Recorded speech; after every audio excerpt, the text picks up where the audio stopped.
तीर्थंकर प्रभु आदिनाथ मुनिनाथ, आधि व्याधि अघमद मिटे तव पद में मम्माथ। चरण शरण है आपके, तारण तरण जहाज, भवदधि तट तक ले चलो, करुणा कर जिन राज। बोलिए आदि ब्रह्मा श्री आदिनाथ भगवान की, परम पूज्य आचार्य भगवंत गुरुदेव श्री विद्यासागर जी मुनि महाराज की, समस्त मुनि संघ की।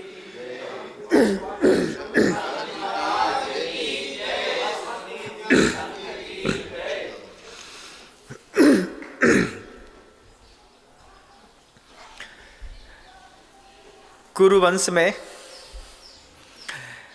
वैमनस्य की खाई धीरे धीरे बढ़ती चली जा रही थी। बहुत विस्तृत कुरुवंश था और खाई धीरे धीरे रोज बढ़ रही थी। पाटने के प्रयास करने के लिए वासुदेव श्री कृष्ण निरंतर प्रयासरत रहते। वे कभी कौरवों के पास जाकर के कौरवों को समझाते, कभी वही कृष्ण पांडव को संबोधित करते। एक बार ऐसा ही प्रसंग बना कि जब युद्ध बिल्कुल अनिवार्य हो गया, लगने लगा कि अब युद्ध होके ही रहेगा, उस समय श्री कृष्ण ने अपना विराट रूप दुर्योधन की सभा में दिखाया। अपने उस विराट रूप को दिखा करके दुर्योधन को इस बात के लिए भावित करने की कोशिश करी कि तुम अभी भी वक्त है, इस चीज को समझ जाओ और हर युद्ध से विश्राम को प्राप्त करो। संसार में सिर्फ धन के लिए युद्ध होता है ऐसा नहीं है बंधु। युद्ध की कई श्रेणियां होती हैं, लेकिन प्रत्येक प्रकार की श्रेणियों का युद्ध कराने वाला व्यक्ति एक ही रहता है। ज्ञान का युद्ध होता है, वैभव का युद्ध होता है, धर्म का युद्ध होता है, संपत्ति का युद्ध होता है, वर्चस्व का युद्ध होता है। कितने प्रकार का युद्ध होता है संसार में, लेकिन सारे प्रकार के संसार में जितने भी युद्ध होते हैं वे सारे युद्ध का नियंता सिर्फ एक होता है। 4 प्रकार की कसाई, क्रोध, मान, माया और लोभ। ये 4 जीव के साथ लगी हुई ऐसी कसाएं हैं। इन कसाय से ज्ञान का युद्ध होता है। इसी कसाय के माध्यम से इस सृष्टि पर धन का युद्ध होता है। इसी कसाय के माध्यम से इस सृष्टि पर हिंसा होती है। ये वही आप देखें कि ये 4 कसाय क्या कमाल करती हैं।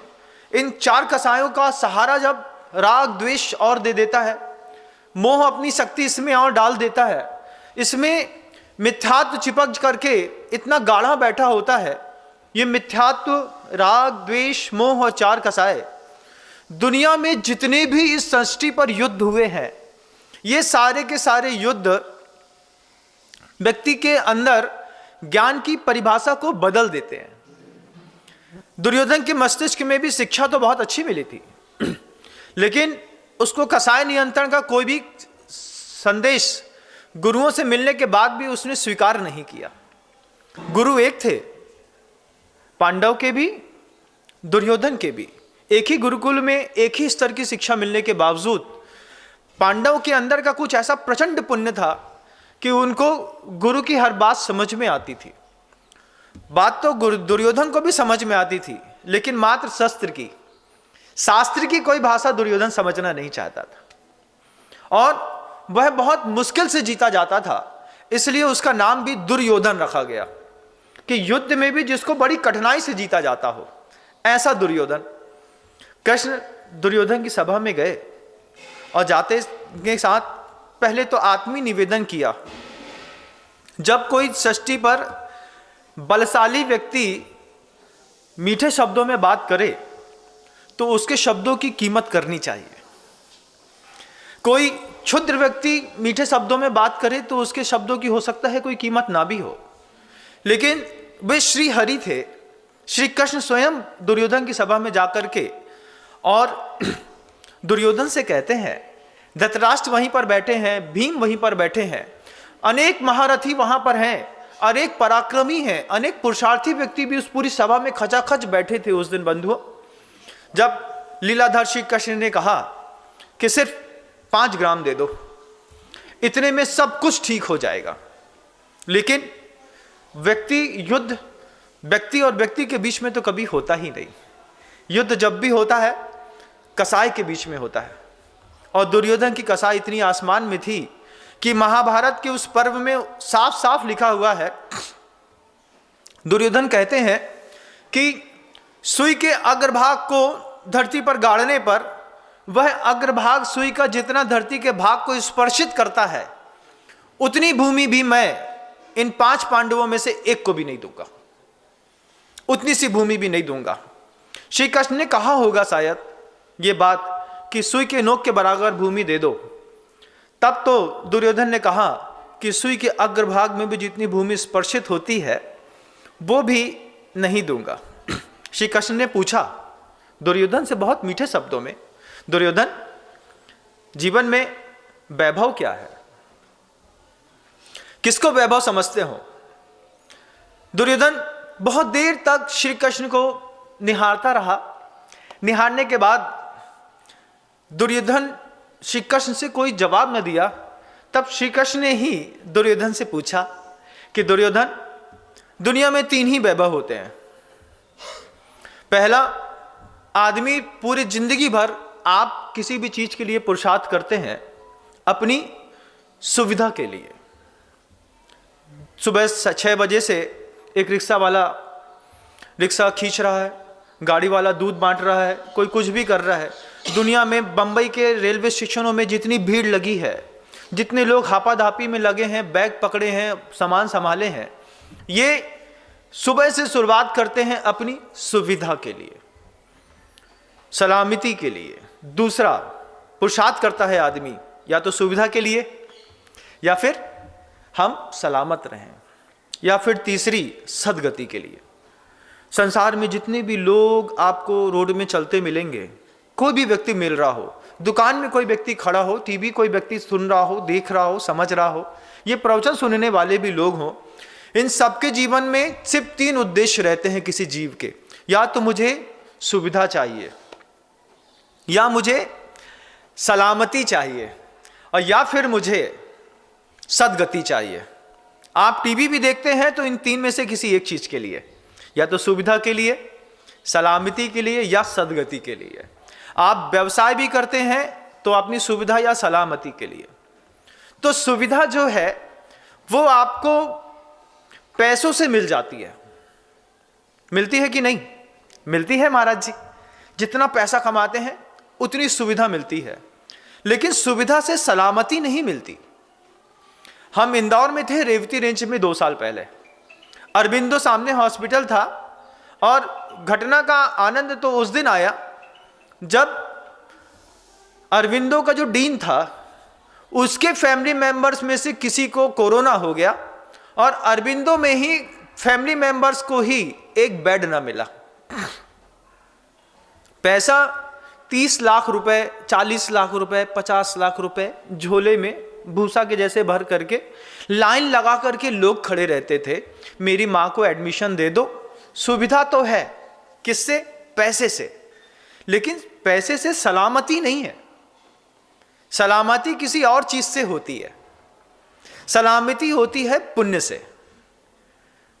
पुण्य था, पानी चढ़ाया, बात बन गई, लोग बच गए। खूब ज्यादा सुविधा संपन्न लोग थे। सुविधा जिस चीज से मिलती थी, जिसके लिए आप सुबह 6 बजे से रात को 12 बजे तक लगे रहते हैं, सुविधा सुविधा सुविधा सुविधा।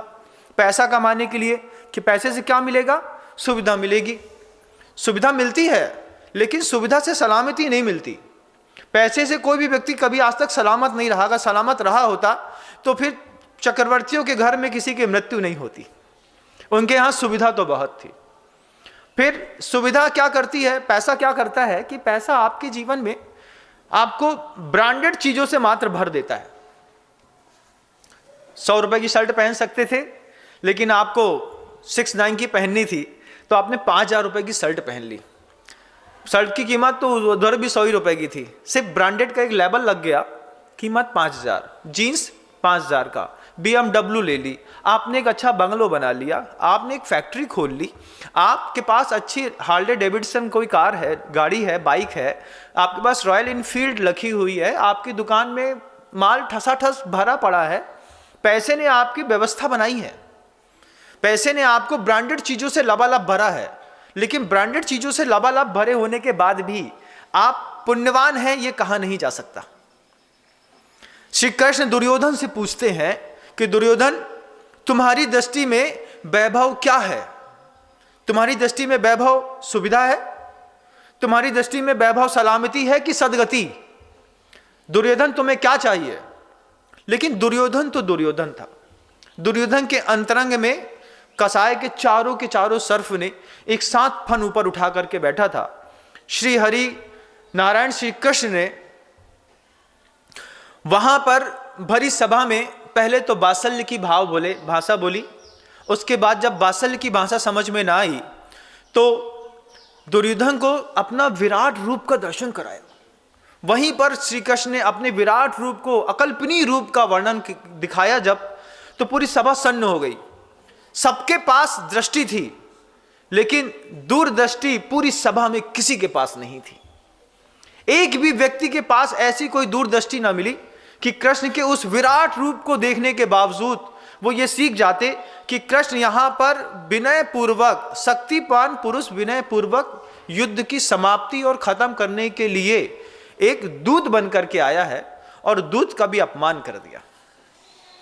कृष्ण ने बहुत प्रेम से उस दिन दुर्योधन से कहा था कि दुर्योधन, वैभव क्या है तुम मुझे बताओ, तुम्हें क्या, किस बात की कमी है? सुविधा की तुम्हारे पास पांडवों से लाख गुना ज्यादा है।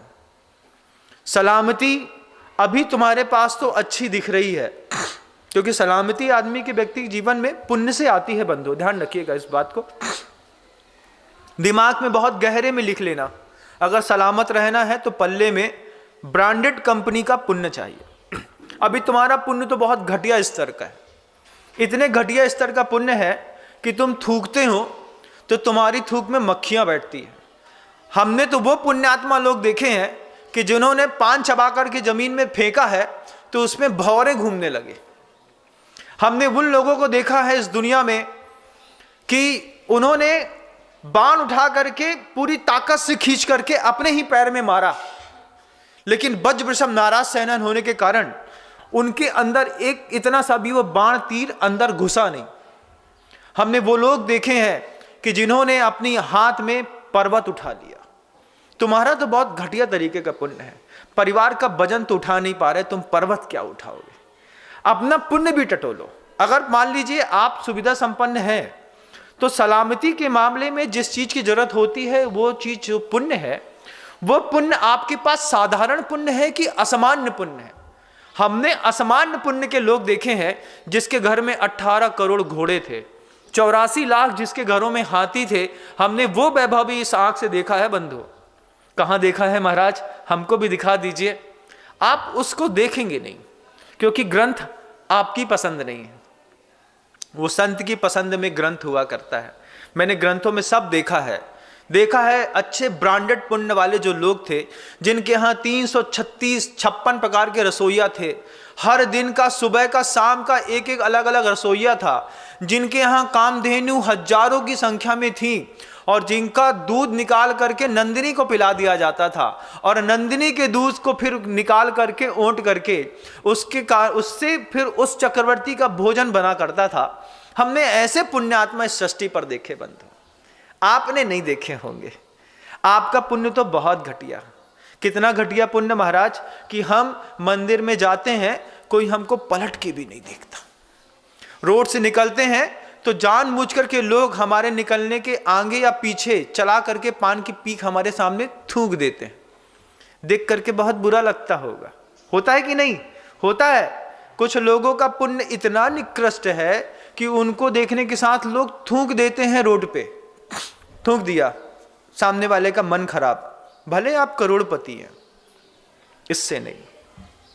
संसार में के क्षेत्र में वैभव की परिभाषा जो भी होगी वो मुझे नहीं पता। संसार के क्षेत्र में वैभव की परिभाषा है कि आपके पास खूब अच्छा पैसा हो, अच्छी गाड़ी हो, आपके घर के अंदर बहुत अच्छी संपत्ति हो, सबका स्वास्थ्य अच्छा हो। आपके यहाँ वैभव का मतलब बस यही है।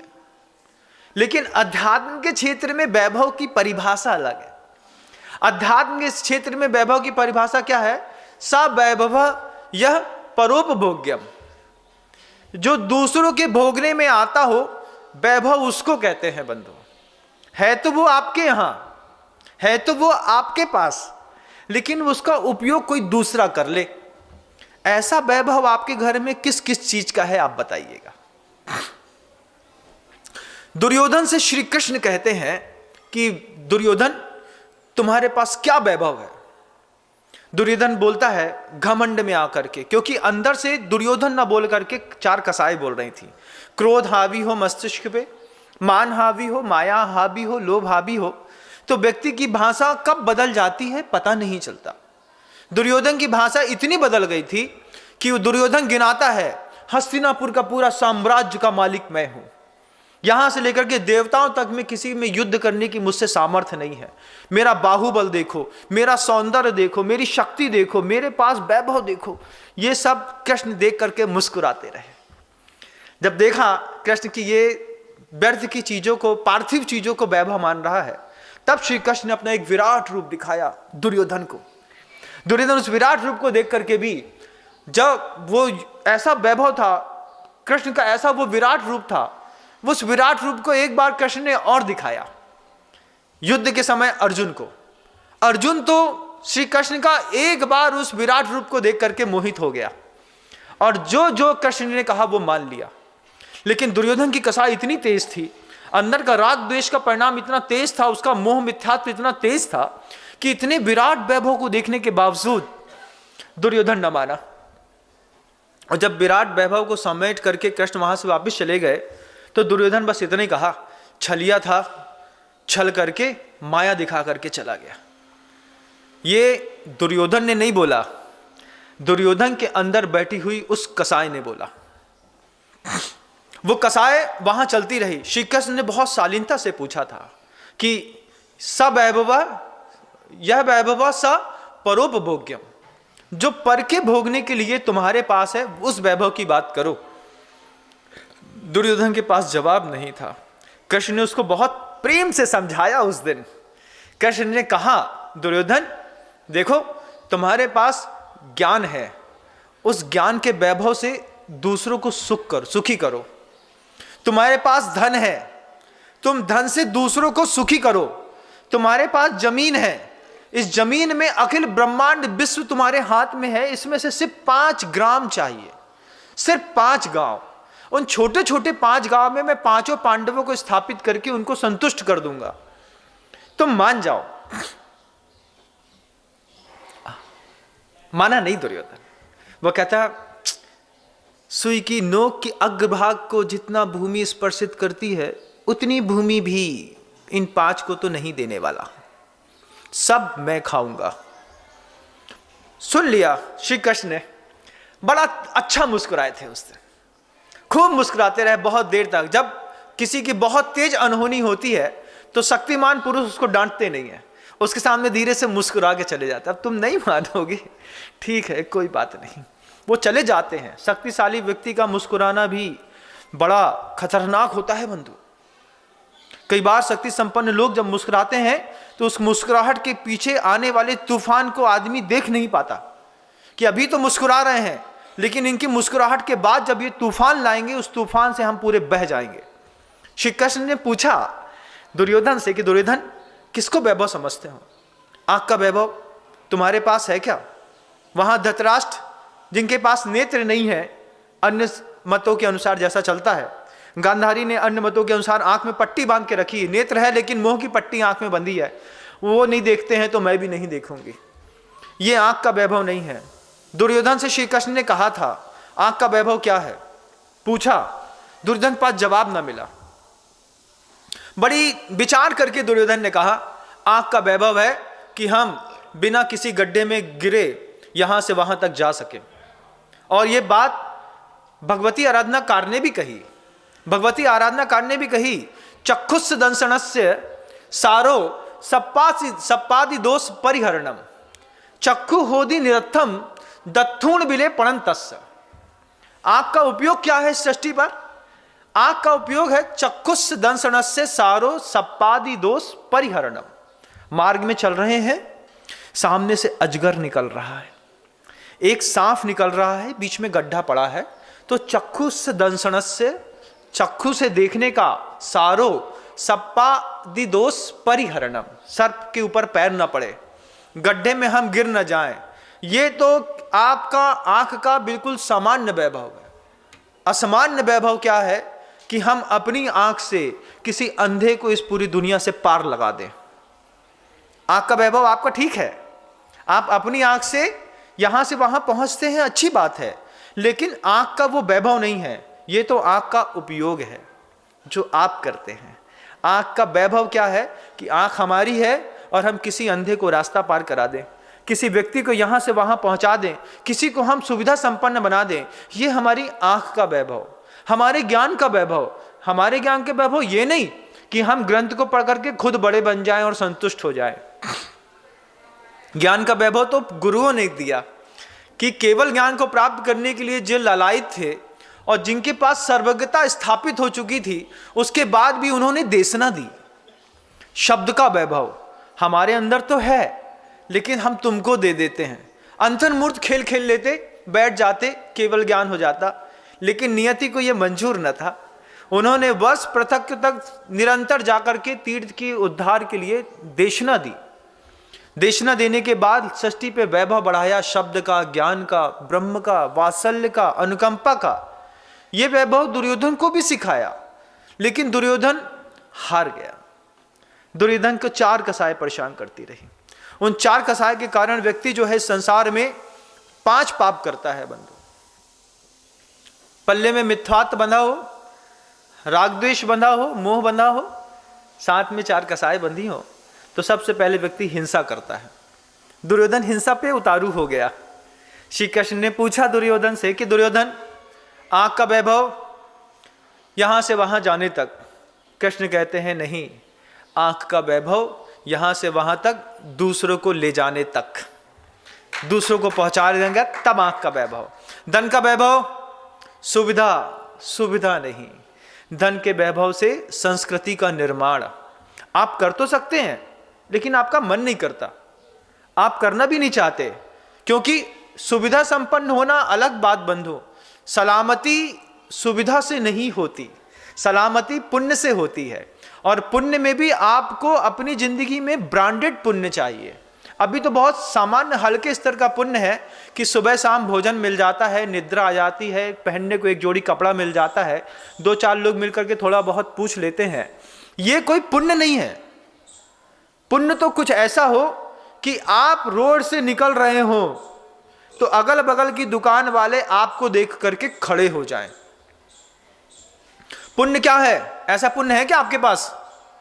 कोई ऐसा व्यक्ति है इस सृष्टि पर कि वो रोड से निकले तो दुकानदार धीरे से बोले, दादा जय जिनेंद्र, दादा पधारो, दादा बैठो? ऐसा किसी का पुण्य देखा? नहीं देखा। अगर किसी के पास ज्ञान हो तो ऐसा पुण्य भी एकत्रित कर लेते हैं। हमने देखे ऐसे लोग, ऐसे लोग हमने अपने घर में देखे। एक थे डॉक्टर पीसी सिंघई जैन। वो क्या थे कि कार्डियोलॉजिस्ट, एमडी, सर्जन थे जबलपुर के एल्गिन हॉस्पिटल पे। वहाँ से वो फ्री होकर के आए और अपने रिटायरमेंट का टाइम था तो उन्होंने अपना ट्रांसफ़र सेंट्रल गवर्नमेंट के दूसरे हॉस्पिटल पे करा लिया। कार्डियोलॉजिस्ट थे। दिन भर उनके पास कार्डियक पेशेंट की लाइन लगी रहती थी। वे व्यक्ति शाम को 7 बजे अपनी डिस्पेंसरी में जाकर के बैठ जाते और 7 बजे से उनका दरबार शुरू होता। दुनिया भर का कोई भी पेशेंट आए, 7 बजे से लेकर के 9 बजे तक वो उसको फ्री ऑफ कॉस्ट चेक करते। उनके पास सामने वाले की सामर्थ्य देखते, अगर दिखता कि ये व्यक्ति गरीब है तो अपने यहाँ से उठा करके दवाई देते। एमआर को फ़ोन करते, एमआर से दवाई बुलाते और उसको देते। वो इतने धीरे धीरे धीरे प्रसिद्ध होते चले गए कि वो व्यक्ति अपनी डिस्पेंसरी से उठ करके जब तक घर जाता था, बीच में वॉकिंग डिस्टेंस था, मतलब अप्रॉक्सीमेट मान लीजिए 500 मीटर की दूरी थी घर से डिस्पेंसरी के बीच में। उस डिस्पेंसरी से घर से जाने के बीच में जितने भी लोग थे वो रोड में उनको देख करके खड़े हो जाते थे, हाथ जोड़ करके, दादा जय जिनेंद्र, दादा जय जिनेंद्र, दादा जय जिनेंद्र। वो सबका जय जिनेंद्र स्वीकार करते करते धीरे से घर पहुंच जाते। और वो व्यक्ति सुबह 9 बजे मंदिर में भी मिलता, पूजा करते हुए, पुजारी बन करके। उनसे एक दिन मैंने पूछ ही लिया, हमने कहा बड़े पापा आप इतना ज़्यादा पढ़े लिखे हैं, फिर ये फ्री में इतना सारा काम क्यों करते हैं? तो उन्होंने कहा, क्या गजब की बात कही, कि दुनिया में पुण्योदय की कोई कीमत नहीं है। ये डॉक्टर पीसी जैन साहब के शब्द थे, जो घर में मैंने किसी व्यक्ति से जिनसे मिला, इंस्पायर हुआ मैं उनकी उस शैली से। उन्होंने कहा कि दुनिया में पुण्योदय की कोई कीमत नहीं होती कि अच्छा पुण्य चल रहा है, हम पैसे वाले हैं, हम समझदार हैं। दुनिया में कीमत होती है पुण्य बंध की। कितनी बड़ी बात कहता है सामान्य सा व्यक्ति कि पुण्योदय की कोई कीमत नहीं है। पुण्य के उदय में तुमको भोजन मिल जाता है, सुविधा मिल जाती है, सोना हो जाता है, मान सम्मान मिल जाता है, लेकिन ये पुण्योदय उदय में तो आ गया है। इस पुण्योदय में कीमत है पुण्य बंध की। मैं दिन भर अपने पुण्योदय का पुण्य भोगता हूं। जहां पर हॉस्पिटल में जाकर के बैठता हूं, लोग सर सर करके पीछे खड़े रहते हैं, जिसके लिए मैंने एक प्रिस्क्रिप्शन में कुछ लिख दिया। मतलब उन्होंने बुढ़ार में बैठ करके एक पर्ची में अपनी नाम की चिरैया बनाई। जबलपुर के मेडिकल कॉलेज में वो पर्ची पहुंची, उनका दस्तखत देकर के उनको फ्री ऑफ कॉस्ट इलाज मिल गया। इतना उनसे पूछा कि आप ऐसा कैसे करते हैं, तो उन्होंने बस एक ही बात कही कि 8 घंटा मेरा पुण्योदय में चलता है, शाम को 7 बजे से लेकर के 9 बजे तक मैं सिर्फ शुद्ध पुण्य बंध करता हूं। पुण्य बंध चाहिए। ये वैभव है ज्ञान का। ज्ञान का वैभव क्या है कि ज्ञान के वैभव से संपत्ति आ तो रही है, लेकिन 2 घंटे निःशुल्क सिर्फ दूसरों का उपचार करेंगे। यही पुण्य के बंध के लिए वो व्यक्ति पढ़ा लिखा लिटरेट एमडी कार्डियोलॉजिस्ट होने के बावजूद कोई व्यक्ति धोती दुपट्टा पहन करके दष्टम जिनेंद्र भवनम भवताप हारिक पढ़ रहा हो, कह रहा हो, भगवान के सामने माथा टेक रहा हो, परैया बजा रहा हो, जय जयनाथ परम गुरु हो कह रहा हो। आज की जो ये एजुकेशन सिस्टम है बंधुओं, इस आज के एजुकेशन सिस्टम ने तो बहुत ज्यादा क्राइम बढ़ाया है। जितने भी दुनिया में बड़ी बड़ी हिंसाएं हो रही हैं, ये एक भी बड़ी हिंसा दुनिया में कोई गरीब नहीं करता। AK-47 गरीब को चलाते नहीं बनती, गरीब आदमी के पास वो मिलती भी नहीं है। गरीब आदमी तो बेचारा रोजी रोटी से परेशान है क्योंकि उसका पुण्य बहुत मंदा है। लेकिन जितने भी पढ़े लिखे लोग हैं, जितना भी एजुकेशन सिस्टम है, ये पूरा एजुकेशन सिस्टम सबसे ज्यादा क्राइम रेट बढ़ा रहा है पूरे वर्ल्ड में।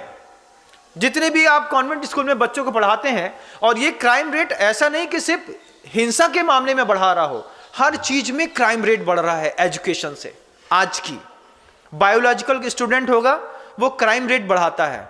क्या करता है, किसी भी चीज को हाइपरसोनिक बनाता है। हाइपरसोनिक बना दिया, ऑक्सीटोसिन लगा दिया। जो चीज 8 दिन में डेवलप होने वाली थी, उसने क्राइम रेट बढ़ा करके उसको 1 दिन में, 1 रात में डेवलप कर दिया। शाम को कुछ नहीं था, सुबह इतनी बड़ी लौकी मिल रही है, सेठ जी ने खाई, पता चला आंख का, कान का, नाक का किसी का कैंसर हो गया। बायोलॉजिकल स्टूडेंट ने, बायोकेमिक के स्टूडेंट्स ने ऐसे क्राइम रेट बढ़ाए। फिर किसी व्यक्ति ने कोई और कोरोना जैसा वायरस बनाया, बढ़ा करके पूरे विश्व को परेशान किया। ये क्राइम रेट किसने बढ़ाया? एजुकेशन। एजुकेशन ने धार्मिक क्षेत्रों में भी क्राइम रेट बहुत बढ़ाया। धर्म के नाम पर जो लोग कल तक चांदी की थाली में द्रव्य लेकर के मंदिर जाते थे, आज वो लोग अपनी जेब में बंदूक फंसा करके जा करके वहां पर अपने भगवान की आराधना करते हैं।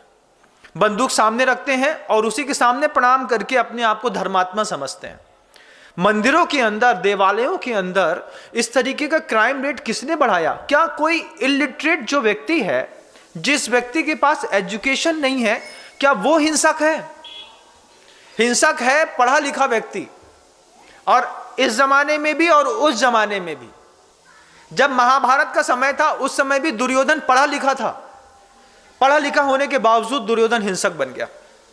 जब श्री कृष्ण ने उससे कहा कि बताओ तुम्हारा वैभव क्या है, तो वो वैभव में जड़ पदार्थों को दिखा तो रहा था, लेकिन उसने वैभव के मामले में कभी भी एक भी बार ये नहीं कहा कि परोपकार भी कोई वैभव होता है। तब श्री कृष्ण ने कहा था, जब सब वैभव यह परोपभोग्य, दूसरों के भोगने के योग्य जो आपके पास है और आप दूसरों को देते हैं, एक्चुअल में वैभव तो वो है। धन से पूरी दुनिया में सिर्फ एक चीज मिलती है बंधुओं, सुविधा से क्या मिलता है? पैसे से क्या मिलता है? सुविधा मिलती है। सिर्फ पैसे का सिर्फ एक प्लस पॉइंट है, सुविधा। आप 5 मिनट बैठ करके पैसे का माइनस पॉइंट सोचिए कितने हैं। प्लस पॉइंट क्या है? सुविधा। माइनस पॉइंट क्या है? माइनस पॉइंट कितने गिनाऊं उंगली में? घर में बैर कौन कराता है? पैसा। घर के अंदर मर्डर कौन कराता है? पैसा। घर के अंदर दीवार कौन खींचता है? पैसा। घर के अंदर किसी भी चीज को विवाद किस चीज से पैदा होता है? पैसा। क्या दुरर्जेन ना सुरक्षेन न सुरेन धना दिना, बड़ी मुश्किल से पूरी जिंदगी दांव में लगा करके पैसा कमाता है आदमी, और उसके बाद भी वो नश्वरता को प्राप्त होकर के धीरे से नष्ट हो जाता है। जिसके अर्जन करने में परिश्रम, संचय करके उसको रखने में परिश्रम, और जब चला जाए कितना संकलेश कराता है? पैसा संकलेश नहीं कराता। किसी व्यक्ति ने सिर्फ 5,000 रुपए की कपड़े की कलम मार दी, सिर्फ 5,000 की। उसके बाद वो आपकी दुकान में निरंतर आकर के रोज कपड़ा लेता है नगद में। आप उसको हर बार नगद में कपड़ा भी देते हैं, किराना भी देते हैं, सामान भी देते हैं, लेकिन आपके दिमाग के अंदर वो 5,000 क्या बार बार उस आदमी को देख करके नहीं बोलता? बोलता है क्या? तुमने हमारे 5,000 दबा के रखे हैं। अब वो था तो 5,000 रुपए, वो आपको सुविधा देता किसी और को दे रहा है, लेकिन आपके मन के अंदर संकलेश कितना पैदा करता है? पैसे का आउटपुट प्लस पॉइंट में सिर्फ एक है, सुविधा देना।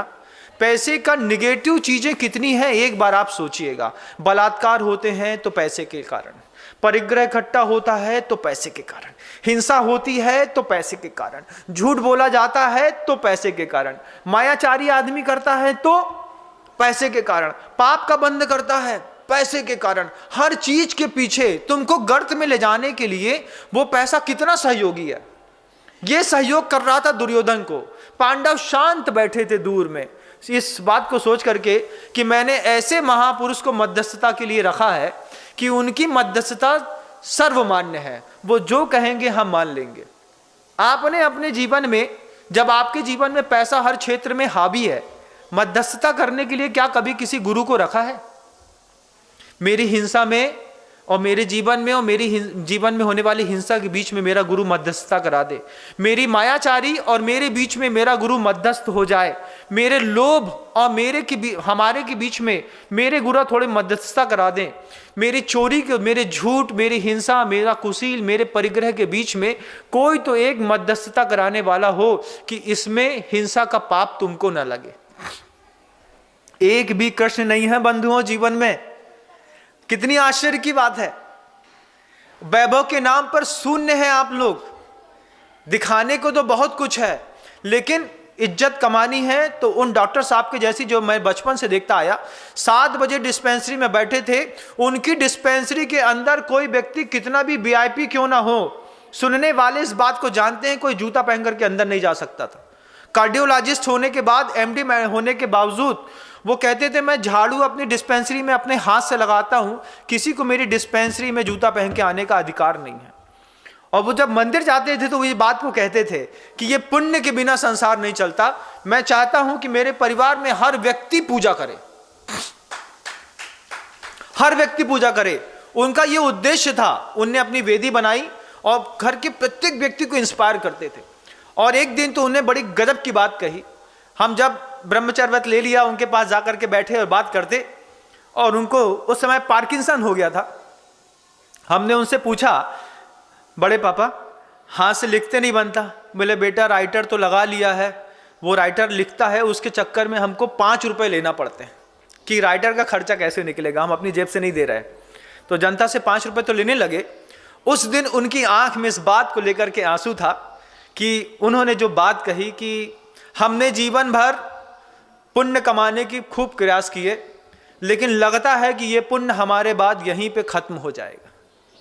वे कहते हैं कि हम चाहते हैं कि हमारे दोनों पुत्र धोती दुपट्टा पहन करके रोज पूजा करें, लेकिन घर के अंदर हम इस बात की प्रेरणा नहीं दे पा रहे हैं कि हमारे पुत्र रोज धोती दुपट्टा पहन करके पूजा करें।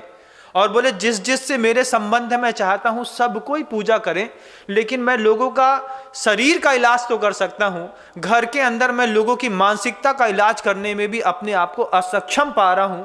उस दिन उस कार्डियोलॉजिस्ट डॉक्टर की आंख का आंसू देख करके मेरी आंख में आंसू आ गया।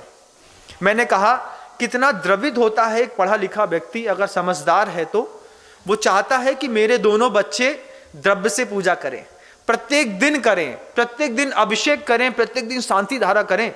और पता नहीं अब उनके परिवार की क्या व्यवस्था थी, मैं तो बहुत दूर हो गया, वो करते हैं कि नहीं करते मैं नहीं जानता, लेकिन उनके पिता की अंतिम इच्छा थी कि दोनों बच्चे मेरे जो हैं वे पूजन अभिषेक रोज करें। परिवार में उन्होंने अपेक्षा रखी कि मेरी बहुएं, मेरी पत्नियां, बोले महाराज घर की ऐसी व्यवस्था है कि घर के अंदर धर्म ध्यान करने के लिए हम बोल नहीं सकते, बोले तो पता नहीं क्या से क्या हो जाएगा। हमने कहा उनसे आप बोल दीजिए, तो बोलते हैं जब लड़का पैसा कमाने लगता है ना, उसके बाद व्यक्ति को धर्म ध्यान करने के लिए बाप बोलने का अधिकार ही नहीं रहता। जब तक बच्चा पैसा नहीं कमाता है तब तक तो पिता उसको प्रेरणा देकर के कहीं भी लगा सकता है, उसके बाद नहीं लगा सकता। श्री कृष्ण ने दुर्योधन से पूछा, श्री कृष्ण दुर्योधन से बार बार कहते हैं दुर्योधन तुम्हारे पास ज्ञान का वैभव, दुर्योधन चुप, धन का वैभव चुप, शक्ति का वैभव दूसरे के लिए काम आती के शक्ति नहीं, धनम मदाय शक्ति परेशान परिपीड़नाय, ऐसे एक श्लोक है, उसका एक आध चरण मैं भूल रहा हूं कि धन जो है वो काय के काम में आता है, बोले मद के लिए, और शक्ति परेशान परिपीड़नाय, दूसरों को दलित करने के लिए शक्तियां काम आती है। हमारे पावर दिखाएं, बताएं अपना पावर, हम लगाएं अभी एक फोन, भाई थोड़ा सा चौराहे में पहुंचो, बस तुमने पावर दिखा दिया शक्ति का। क्या तुम्हारे संबंध की शक्ति थी? उस संबंध की शक्ति से तुमने कभी किसी गरीब का विकास नहीं किया। माँ बहनों के पास घर के अंदर धन भी होता है और अन्न भी होता है। अन्न का वैभव है कि नहीं है? अन्न तो है। अन्न का वैभव खाने से नहीं होता, अन्न का वैभव देने से होता है। ये ठंडी है बंधुओं, इस ठंडी के दिनों में जब व्यक्ति को प्रॉपर कपड़े नहीं मिलते हैं, जब बहुत ज़्यादा काम करना पड़ता है, तो ठंडी के कारण शरीर को 40% अतिरिक्त भोजन की आवश्यकता पड़ती है। कितना? 40% अतिरिक्त भोजन चाहिए ठंडों में। और कई लोग ठंड से नहीं मरते, ठंडियों में भोजन न मिलने के कारण मर जाते हैं। दुनिया भर में जो भी माँ बहनें हैं, जो भी इस प्रवचन को सुन रहे हैं, जो भी पुरुष वर्ग सुन रहे हैं, वो इस बात को भी समझें कि अगर आपके पास धन का वैभव ना हो, अगर आपके पास ज्ञान का वैभव ना हो, आपके पास संबंध का वैभव ना हो, शक्ति का वैभव ना हो, तो आपके घर के अंदर कम से कम अन्न का वैभव तो होगा। इतना अन्न तो होगा कि जिसमें आप अपने परिवार का पूरा भोजन कर सकते हैं। आप ठंडी के दिनों में देखिए कितनी रबड़ी, दूध, मलाई, कचौड़ी, जितनी बर्फी हैं, गोटे हैं, खाजे हैं, सब्जियां हैं, जितना भी हैवी डाइट है, सुबह खा लो, शाम खा लो, गुड़ खा लो, दूध पी लो, उसके बाद भी रात को सोते सोते आपको भूख लगती है। लेकिन वे गरीब लोग जिनके घर के अंदर शुद्ध भोजन नहीं मिलता, जिनकी परिस्थितियां खराब हैं, इन ठंडी के दिनों में हमको कपड़ों का दान तो उनको देना ही है ठंड से बचाने के लिए। इस बात की भी कोशिश करनी है कि अपने घर के अंदर 2 मोटी रोटी अतिरिक्त बना करके रख लें कि किसी और व्यक्ति को दे देंगे। महाराज कहते हैं कि 40% ज़्यादा भूख लगती है, वो बेचारा पैसा से धनहीन है, मेरे पास अन्न है, मैं अपने अन्न के वैभव से पुण्य कमा लूं। तुमको कुछ नहीं जाना है, तुमको कुछ करना भी नहीं है। बड़े घरों में, जिनके घरों में मेडी लगी रहती है, किसी के यहाँ गुड्डी लगी रहती है, किसी के यहाँ मुन्नी लगी रहती है, किसी के यहाँ ऊसा लगी रहती है, तो जिनके घरों के अंदर गुड्डी मुन्नी लगी रहती हैं उनका तो और पुण्य का जबरदस्त है। उनको कुछ नहीं करना, बस इतना कि बेटा 2-3 रोटी और बना देना, कोई गरीब होगा तो उसको दे देंगे। अब परथन का आटा बचा है, राशन का थोड़ा सा बच गया है, तो उठा करके आप कहीं फेंक देते हैं। इस ठंडी के दिनों में बंधुओं 40% अतिरिक्त भूख की अपेक्षा रहती है पूरे विश्व को, तो उन गरीबों को भी रहती है। वो भी चाहते हैं कि थोड़ा सा मीठा मिल जाए। अगर आपके पास कुछ नहीं है, आप इतना जरूर करिएगा कि आप अपने यहाँ एक छोटा सा लंच बॉक्स अपनी दुकान के बाहर रखिए, उसमें थोड़ा सा गुड़ की भेली ही रख दीजिए।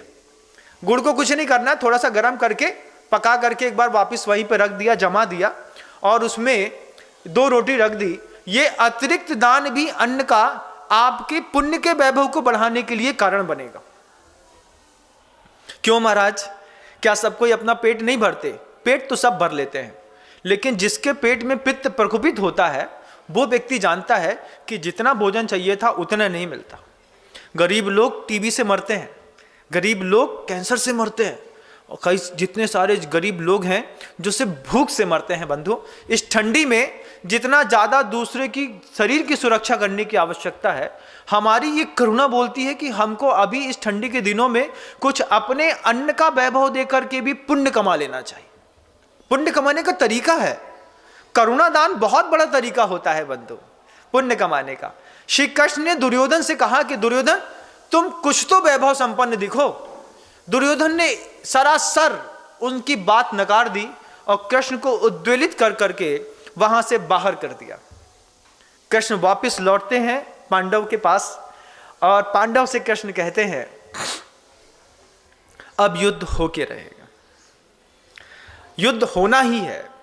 और वो रश्मि रथी की वो पंक्तियां मुझे इतनी पसंद आती हैं, जिसमें रामधारी सिंह दिनकर साहब ने वो बात कही कि बरसों तक वन में घूम घूम, क्या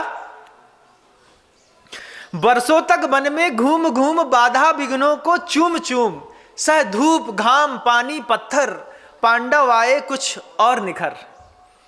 बरसों तक वन में घूम घूम बाधा विघ्नों को चूम चूम, सह धूप घाम पानी पत्थर पांडव आए कुछ और निखर। सौभाग्य न सब दिन सोता है, देखें आगे क्या होता है।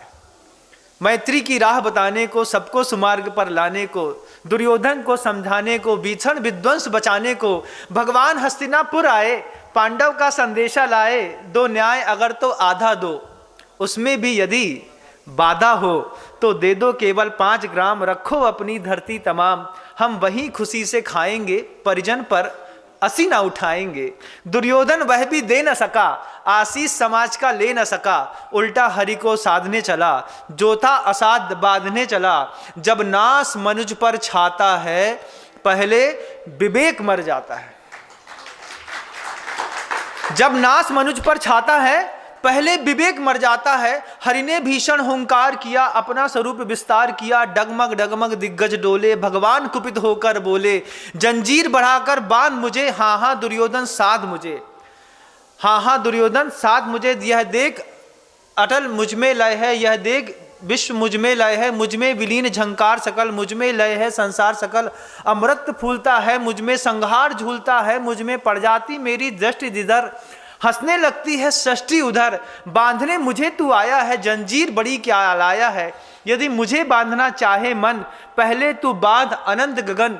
जो शून्य को साध न सकता है, वह मुझे बांध कब सकता है। बहुत प्रेम से कृष्ण ने दुर्योधन को समझाया।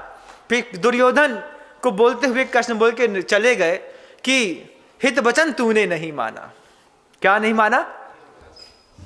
हित वचन तूने नहीं माना, मैत्री का मूल्य न पहचाना, तो ले मैं भी अब जाता हूं, अंतिम संकल्प सुनाता हूं, याचना नहीं अब रण होगा। अगर तुमने थोड़ा अन्न का दान दिया तो ठीक बात, अगर नहीं दिया तो फिर याचना नहीं अब रण होगा। जीवन जय या की मरण होगा, टकराएंगे नक्षत्र निकर, बरसेगी बू पर वन्य पकड़, फर शेष नाग का डोलेगा, विकराल काल मुख खोलेगा। दुर्योधन रण ऐसा होगा फिर कभी नहीं जैसा होगा। कृष्ण ने कहा था कि तुम अभी मान जाओ, हम आपसे भी कहना चाहते हैं कि अभी तुम मान जाओ। भाई को कुछ दे करके संतुष्ट करो।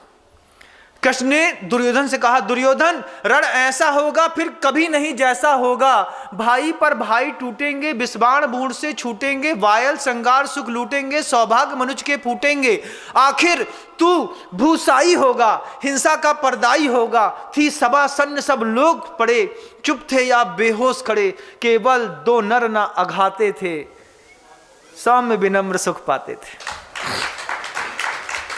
केवल दो नर ना अघाते थे। ये कथा पढ़ करके हम और सौम्य सागर जी महाराज को हमेशा सुख मिलता था।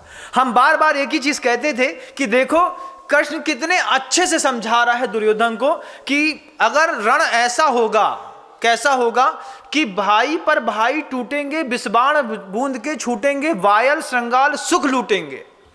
जब इतने लोग कटे मरे पड़े होंगे कि जानवर आकर के खा करके वायल श्रृंगार सुख लूटेंगे, सौभाग्य मनुज के फूटेंगे। किसके कारण? दुर्योधन के कारण नहीं, दुर्योधन के अंदर बैठी वो चार कसाई, क्रोध, मान, माया, लोभ। कितनी बार कृष्ण ने कहा कि ये चार कसाई को थोड़ा मद्दा कर ले, थोड़ा सा दे दे बस हो गया, थोड़ा लोभ छोड़ दे। लेकिन मिथ्यात्व, राग, द्वेष इतना उच्चतम बैठ गया था दुर्योधन का। वो दुर्योधन, वो कहानी, वो महाभारत उस सृष्टि पर खत्म हो गई। वो दुर्योधन, वो कहानी, वो महाभारत, वो कृष्ण, वो पांडव दुनिया से चले गए बंधुओं, लेकिन कहानी खत्म नहीं हुई। महाभारत खत्म तो हो गई, लेकिन महाभारत की कहानी अभी खत्म नहीं हुई। अब हर घर के अंदर इस तरीके के 100 दुर्योधन, 100 कौरव इस घर में आज भी पैदा होते। आज भी पूरी दुनिया में घर के अंदर क्रोध, मान, माया, लोभ का तांडव तुम पड़ोसी के साथ करते तो चल जाता, तुम अपने भाई के साथ करते हो ये अपराध है। तुम कंपटीशन करते, क्रोध करते पड़ोसी के साथ, हम तुमको क्षमा कर देते, लेकिन तुमने कंपटीशन किया अपने भाई के साथ। छोटे भाई और बड़े भाई के बीच में बंटवारा हुआ और चला करके बड़े भाई ने दुकान में वही सामान रखा जिसको छोटा भाई बेचता था। ये क्या किया? क्रोध के कारण उसको हम बर्बाद करके रहेंगे। दोनों बर्बाद हो रहे हैं धीरे धीरे। क्रोध क्या करता है? धंधा मार देता है। आचार्य श्री जी हमेशा कहते हैं क्रोध किसी भी कारण से किया गया हो, क्रोध का अंतिम परिणाम तो बुरा ही होता है। किसी भी कारण से करो, किसी भी कारण से क्रोध करो, अंतिम परिणाम हमेशा बुरा होता है। तो आप वो महाभारत उस समय कुरुवंश की खत्म हो गई, लेकिन अभी इस वंश में आज भी पूरी दुनिया में हर घर के अंदर एक महाभारत चल रही बंधु। भाई भाई के पीछे पड़ा है, पिता पुत्र के पीछे पड़ा है, पत्नी पति के पीछे पड़ी है, कोई ना कोई आपस में ही पीछे पड़े हैं।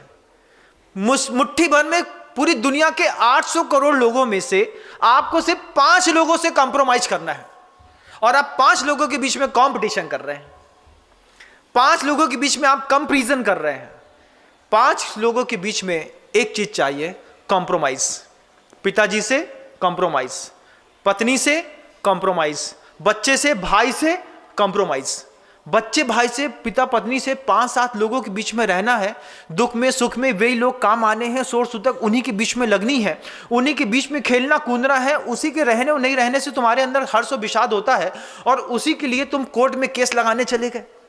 भाई ने जमीन हड़प ली है, कितनी? बोले कुछ नहीं, बस 8 फुट। अब केस चल रहा है 30 साल से। दोनों भाई और बेटा, दोनों भाई खड़े रहते हैं। वे 2 मर गए, नॉमिनी बना के चले गए। अब उनका बच्चा लड़ रहा है। वे मर जाएंगे, फिर एक और नॉमिनी बना करके जाएंगे। बोलेंगे अब हम तो लड़ चुके 10 फुट के चक्कर में, बेटा अब तुम लड़ना। खबरदार, अगर तुमने केस नहीं लड़ा तो हमारी आत्मा शांत नहीं होगी। इस तरह की क्रोध की शिक्षा घर के अंदर। एजुकेशन सिस्टम घर का देखिए कितना पवित्र है आपका। आप बच्चों को लड़ना सिखा रहे हैं। अरे सोच लो, इस बात का संकल्प कर लो कि अगर लेबर कोर्ट से कोई चीज नहीं सुधरी तो हाई कोर्ट में जाकर के हम किसी भी चीज की अपील नहीं करेंगे। क्यों महाराज? अरे हाई कोर्ट में जाने के बाद तो वैसे भी तुम्हारी जिंदगी में वो चीज नहीं मिलनी है। दुनिया में कोई भी पोजीशन सॉल्व करनी है तो आप डीजे कोर्ट से करा लीजिए, बहुत अच्छी बात है। लेकिन आपने डीजे कोर्ट से सॉल्व न करा करके हाई कोर्ट में गए, एक बार आपने अपनी अपील लगा दी, बहुत अच्छा किया। आप अब पहली पेशी कब आएगी पता? 2.5 साल बाद। दूसरी पेशी आएगी 3 साल बाद, फिर एक पेशी आएगी गलती से 9 महीने बाद, फिर मिलेगी एक 18 महीने बाद। इतने दिन में तो तुम्हारी टटिया बंध जाएगी। तुम धीरे से बोलोगे भैया राम नाम सत्य, राम नाम, कक्का मर गए। अभी जमीन तो उधरी रखी है। कौरव पांडवों के बीच में भी जमीन के बीच में युद्ध हुआ था, लेकिन कन्या तो, ये जमीन जो है उसको कन्या भी कहते हैं, गौ भी कहते हैं, माँ भी कहते हैं, ये हमेशा से कुंवारी रही बंधु। तभी तो भारत में एक अछूता क्षेत्र रखा जिसका नाम रखा गया कन्याकुमारी। उस धरती पर कन्याकुमारी पे दुनिया के कई लोगों ने साम्राज्य स्थापित करने की कोशिश की, लेकिन साम्राज्य स्थापित नहीं कर पाए। वहां पर किसी का अस्तित्व बचा नहीं। कितने भी बड़े चक्रवर्ती आए, दुनिया वैसी, धरती वैसी की वैसी पड़ी रही। 1000 बार हल चला लो, लेकिन एक बार की बारिश से वो अपने आप को फिर से समेट करके सबको, बड़े बड़े चक्रवर्तियों को, भामाशाह को, तीर्थंकरों को, कितने भी जो लोग होते हैं, तीर्थंकर तो मैं गलत बोल गया, तीर्थंकर तो वो होते हैं जो एक बार आते हैं तो फिर निकल ही जाते हैं, लेकिन बहुत सारे कितने दुनिया में ऐसे बल्लम रहे हैं लोग, कौरव पांडवों को आप देख लीजिएगा, वे लोग धरती के अंदर दबे मिलते हैं। जितने बड़े गुंडई है आज गुंडागर्दी करते हैं धरती को लेकर के, सब धरती के अंदर एक दिन दबे मिलोगे। किसी की नहीं चलती। सुविधा से, पैसे से सिर्फ सुविधा मिल सकती है, लेकिन पुण्य से सलामती मिलती है। और पुण्य कभी भी पैसे से नहीं बढ़ता बंधुओं, पैसे के वैभव से बढ़ता है। और वैभव वो है परोपभोग्य। आपके पास पैसा है, क्षेत्र से वापस लौटे तो जेब में सिर्फ उतना बचा जितना आपके घर जाने के लिए हो, बाकी यहीं छोड़ जाएं, यहां किसी और के काम आएगा। लेकिन घर के अंदर पहुंचने के बाद तो आपको उससे वही टोस्ट खरीदना है, ब्रेड खरीदना है, बिस्किट खरीदनी है, फालतू की चीज़ों में खरीदना है। तो पैसे का वैभव बढ़ाइए। लोग अपने पैसे का वैभव बढ़ाते हैं, तब जाकर के षष्ठी पर इतने बड़े बड़े विशालतम जिन मंदिर दिखाई देते हैं। जब ज्ञान का वैभव बढ़ाते हैं लोग, तब जाकर के नालंदा जैसा विश्वविद्यालय दिखाई देता है।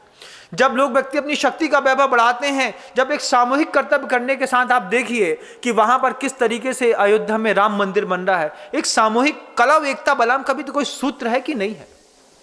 अपना ज्ञान का वैभव, ज्ञान है तो उसका वैभव फैलाइए, उसके प्रकाश से पूरी दुनिया को प्रकाशित करिए।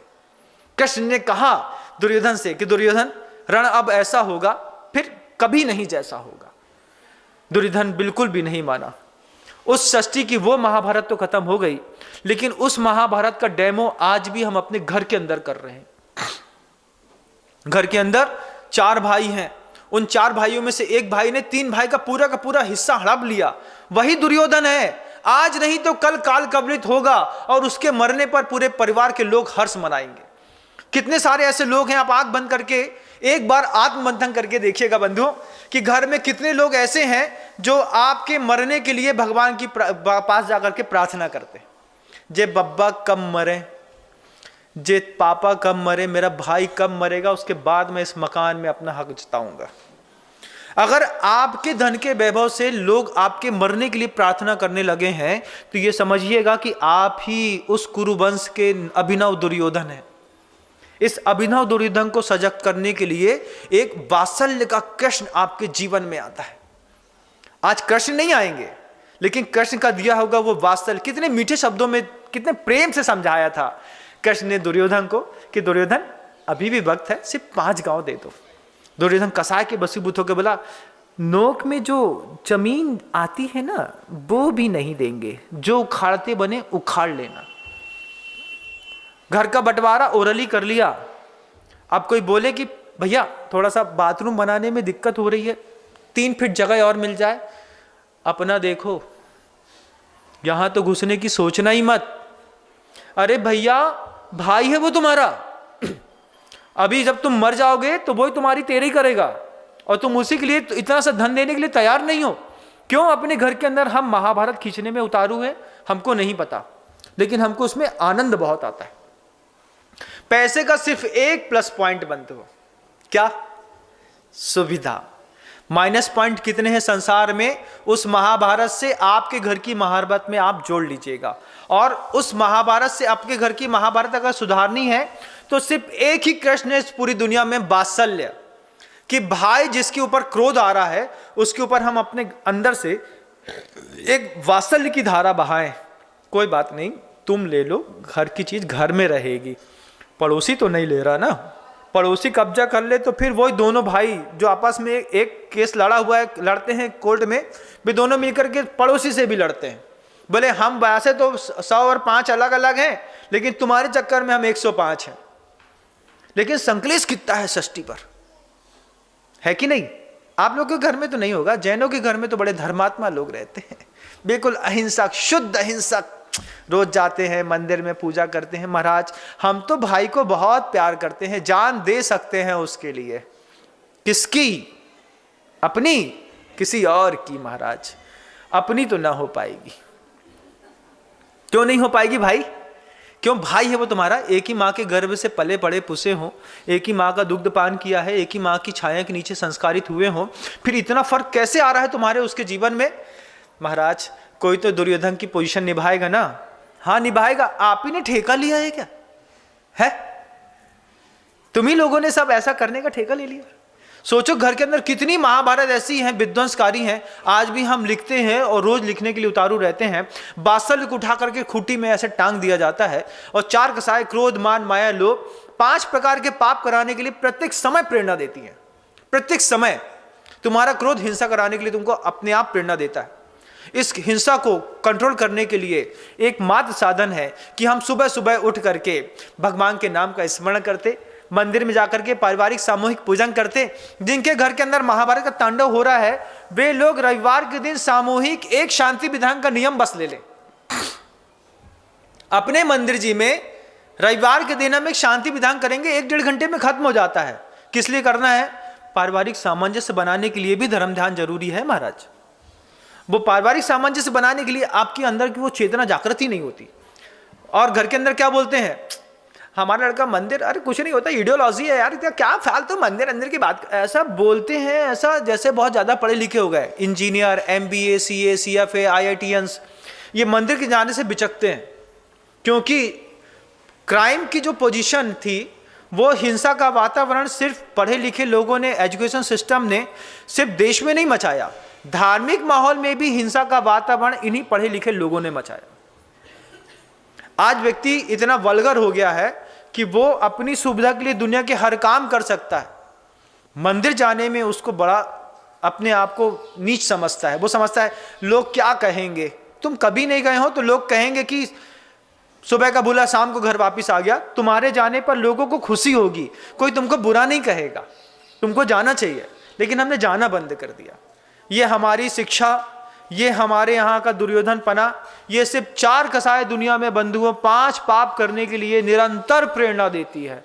निरंतर वो कृष्ण समझाते समझाते दुर्योधन के पास थक गए, लौट आए, पांडव से कहते हैं कि पांडव युद्ध तो अब होगा ही होगा। और उस युद्ध की सबसे अच्छी भूमिका तो तब बनी कि भीष्म पितामह जैसे जो महापुरुष थे, जो दुनिया पर सबसे ज्यादा वैभव संपन्न माने जाते थे, उससे भी ज्यादा वैभव संपन्न श्री कृष्ण माने गए। किस बात के लिए? कि युद्ध तो लड़ूंगा लेकिन शस्त्र नहीं उठाऊंगा। किसकी तरफ से लड़ूंगा? सत्यमेव जयते, पांडव की तरफ से लड़ूंगा, शस्त्र नहीं उठाऊंगा। उनकी शस्त्र ना उठाना, एक विद्वान पुरुष का शस्त्र ना उठाना, वाणी का, शक्ति का, व्यवहार का, उसको आज भी सृष्टि पर कष्ट बना देता है। क्या समझते हैं आप? हम ताकतवर है ना? कृष्ण ताकतवर थे, उनके पास संहार करने की सामर्थ्य थी, लेकिन उन्होंने संकल्प कर लिया, मैं इस घर का कृष्ण हूं, मैं शस्त्र नहीं उठाऊंगा। आपके घर के अंदर झगड़ा मच रहा हो, आप सिर्फ इतना सा संकल्प कर ले, मैं शब्द का शस्त्र नहीं उठाऊंगा, मैं अपनी शक्ति का शस्त्र नहीं उठाऊंगा, मैं अपने पावर का शस्त्र घर के अंदर नहीं उठाऊंगा, अपनी समाज में नहीं उठाऊंगा, अपने कुटुंबी में नहीं उठाऊंगा, अपने देश में नहीं उठाऊंगा। आप आज भी कृष्ण जैसी स्थिति को प्राप्त कर सकते हैं बंदा। लेकिन हमारी ऐसी पोजीशन, ऐसी मानसिकता हो गई है, हमारे एजुकेशन सिस्टम ने ऐसा कुठाराघात किया हमारी प्रज्ञा के ऊपर कि हमको तात्कालिक लाभ में दुर्योधन की पोजीशन लेना ज्यादा अच्छा लगता है। दुर्योधन ने भी यही गलती तो करी थी ना, जब कृष्ण ने कहा था कि बताओ, एक तरफ मेरी अक्षौणी सेना रहेगी और एक तरफ मैं अकेला निहत्था, तुम्हें क्या चाहिए? तो आप होते तो आप भी वही करते जो दुर्योधन ने किया था। आपको दिखने वाली चीजों के ऊपर विश्वास होता है, अदृश्य की शक्ति का विश्वास तो सिर्फ पांडवों की बस की बात थी। और वे पांडव 5 थे, आज भी 5 हैं, कल भी 5 रहेंगे बंधुओं। और वे हिंसा, झूठ, चोरी, कुशील और परिग्रह, ये 5 ऐसे पांडव हैं इस पूरी दुनिया के। क्या है ये? हिंसा, झूठ, चोरी, कुशील और परिग्रह, ये 5 पाप ऐसे हैं, ये 5 ग्राम के जैसे हैं। आज भी गुरुदेव बार बार कहते हैं कि सिर्फ 5 ग्राम दे दो अपनी जिंदगी का। हिंसा छोड़ दो, झूठ छोड़ दो, कुशील छोड़ दो, परिग्रह छोड़ दो और असत्य बोलना छोड़ दो। अगर जिंदगी भर के लिए नहीं छोड़ पा रहे हो, व्यापारी हो, पढ़े लिखे हो, समझदार हो, तो चलो इतना संकल्प कर लो कि 2 घंटे के लिए छोड़ दो। व्यापारी है ना, 2 घंटे के लिए छोड़ दो। तुम खुद डिसाइड कर लो, महाराज 7 से 9 बजे के बीच में जो भी व्यक्ति आएगा उससे नो प्रॉफिट नो लॉस पे बिजनेस करेंगे। ये तुम्हारे धन का वैभव है। 7 से 9 के बीच में डॉक्टर संकल्प कर ले कि मैं अपना पुण्य का वैभव कमाऊंगा। 2 घंटे तक किसी भी व्यक्ति से कोई पैसा नहीं लूंगा। 2 घंटे ज्यादा लगता है तो 1 घंटे का नियम ले लो, शुरुआत करो, करके देखो, खूब मजा आएगा, अच्छा आनंद आएगा। बोले हाँ महाराज ये बड़ा अच्छा हुआ, हमने मंदिर में जाकर के नियम ले लिया, क्या कि किसी को बताया नहीं आपने, बस मंदिर में लिए महाराज आज 1 से 2 बजे के बीच में जो भी आएगा नो प्रॉफिट नो लॉस पे बिजनेस। महाराज जैसे बैठे आप विश्वास मानिए 1 से 2 के बीच में एक भी आदमी नहीं आया। हमारा नियम तो बड़े अच्छे से पल गया, बड़ा अच्छा लगा। दूसरे दिन बड़ा अच्छा लगा जब 1 से 2 के बीच में लगुन का सामान लेने वाले 4 लोग एक साथ आ गए। अब बोले अब क्या? बोले संकल्प है। संकल्प नहीं, अब तुम्हारी परीक्षा है कि जब शादी का सामान लेने वाला कोई आदमी आ गया आपकी दुकान में और आपका वो 1 बजे आ गया, तो आप बोलते भैया बड़े पिताजी नहीं है, 1 घंटे बाद आना। ऐसा ये मायाचारी न चलेगी। क्या चलना है, क्या करना है? हाँ भैया आप आ गए हैं और मेरा संकल्प है, मैं जिनेंद्र भगवान का भक्त हूं, मैंने महाराज की वाणी को सुनकर के अंदर या मन में संकल्प ले लिया है कि दिन में 1 घंटे निस्वार्थ सेवा करूंगा, जो भी तुम्हारी शक्ति है। अन्न की शक्ति है तो निस्वार्थ सेवा करो, ज्ञान की है तो निस्वार्थ करो, बौद्धिक स्तर पे है, शक्ति की में है, बिजनेसमैन है, व्यापारी हैं, कोई पार्लर वाले हैं, कुछ भी हैं, संकल्प ले लो 1 घंटा निःशुल्क सेवा दुनिया की करेंगे अपनी सलामती के लिए। गुरुदेव कहते हैं कुछ ऐसा पुण्य का उपार्जन करना चाहिए जो कुछ ब्रांडेड कंपनी का हो। कैसा हो कि हो सकता है इसी बासल, इसी पुण्य के कारण अगली पर्याय में हमको भी कभी तीर्थंकर बनने का मौका मिले। ऐसा नहीं है कि तीर्थंकर सिर्फ 24 ही हो गए हैं, अनंत हो गए हैं और अभी अनंत होने बाकी हैं। जितनी सृष्टि पर जीव हैं उन आत्माओं में किसके अंदर उस तीर्थंकर प्रकृति का उदय कब होना है कुछ नहीं पता। हो सकता है आप भविष्य के होने वाले तीर्थंकर हों और शुरुआत 1 घंटे से इसी निमित्त से हो। जैसे भगवान महावीर को 2 चारणधारी मुनिराज का उपदेश मिला और उन्होंने सिंह की पर्याय में हिंसा करना छोड़ दिया, तुम मनुष्य की पर्याय में सिर्फ 1 घंटे पाप करना छोड़ दोगे। हो सकता है अगले भाव में तुमको तीर्थंकर बनने का मौका इस देशना के माध्यम से मिले, तुम तीर्थंकर को पदवी को प्राप्त कर सको, तुम्हारे अंदर भी तीर्थंकरत्व की पर्याय घटे। इन्हीं मंगलकारी भावनाओं के साथ शब्दों को विराम देता हूँ। अहिंसा परमो धर्म की। भगवंत गुरुदेव श्री विद्यासागर जी मुनि महाराज की। जा वाणी के ज्ञान से सूझे लोका लोक, सो वाणी मस्तक नमु सदा देत हूँ धोक। माँ जिनवाणी भारती तो है जपो दिन रैन, जो तेरी शरणा गहे सो पावे सुख।